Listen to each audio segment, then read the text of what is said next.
Viewers সবাইকে স্বাগতম নতুন একটি ভিডিওতে। আজকের ভিডিওর টপিক হচ্ছে আমরা যারা কম্পিউটার ইউজ করে থাকি আমাদের কাজের দক্ষতা কিভাবে বাড়াবো এবং কিভাবে আমাদের কাজকে আরো ফাস্ট করব। সো এজন্য অবশ্যই আমাদের কম্পিউটার শর্টকাট জানা থাকা অবশ্যই খুবই প্রয়োজন। আমরা এটা চাইলে ল্যাপটপ থেকেও করতে পারবো। সো প্রথম যে শর্টকাটটি হচ্ছে আপনারা যখন অনেকগুলা ট্যাব একই সাথে কাজ করবেন সেক্ষেত্রে এক ট্যাব হতে অন্য ট্যাবে কীভাবে যাবেন সেজন্য আপনাকে প্রেস করতে হবে ultra tab. Ultra tab press করার সাথে সাথেই দেখতে পারবেন আপনার যতগুলা উইন্ডো নিয়ে আপনি কাজ করতেছেন অর্থাৎ ট্যাব নিয়ে কাজ করতেছেন সবগুলাই কিন্তু এখানে শো হবে।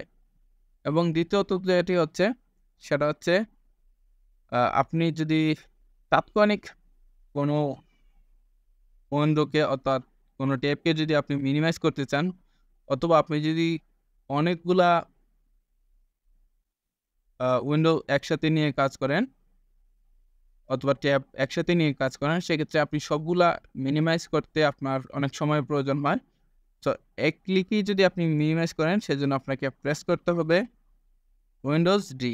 জাস্ট উইন্ডোজ ডি প্রেস করার সাথে সাথে কিন্তু মিনিমাইজ হয়ে যাবে। আবার যদি উইন্ডোজ ডি প্রেস করেন আবার কিন্তু জায়গায় চলে আসবেন। এবং পরবর্তীতে যেটা এটা হচ্ছে আপনি যদি আপনার যে কোনো একটি ফাইল সম্পূর্ণ আকারে অন্য ফাইলে নিয়ে যেতে চান সেক্ষেত্রে আপনি জাস্ট কন্ট্রোল এক্সে ক্লিক করবেন। কন্ট্রোল এক্সে ক্লিক করার সাথে সাথে কিন্তু এটা কিন্তু একদম কাট হয়ে যাবে এবং আপনি পরবর্তীতে যে জায়গাটা প্রেস করবেন অর্থাৎ যে জায়গাটা পেস্ট করবেন ওই জায়গাটা শুধু কন্ট্রোল বি চাপবেন। বি চাপার সাথে সাথে কিন্তু এটা কিন্তু আবার পেস্ট হয়ে যাবে। এবং চতুর্থত যেটি হচ্ছে সেটা হচ্ছে আপনি যখন আপনার কম্পিউটারে কোনো প্রকার কাজ করবেন না, আপনি চাচ্ছেন যে লক করে রাখবেন, তো সেজন্য আপনি লক করার জন্য আপনি সেটিংসে গিয়ে লক করতেছেন। তো এটা শর্টকাট হচ্ছে আপনি জাস্ট উইন্ডোজ এল এ ক্লিক করবেন। উইন্ডোজ এল এ ক্লিক করার সাথে সাথেই কিন্তু আপনার ল্যাপটপ অথবা কম্পিউটারটি এরকম করে লক হয়ে যাবে। তো এটা আপনার কাজে দীর্ঘ বিরতির জন্য করতে পারেন। এবং পরবর্তী যে শর্টকাটটি হচ্ছে এটা খুবই স্পেশাল।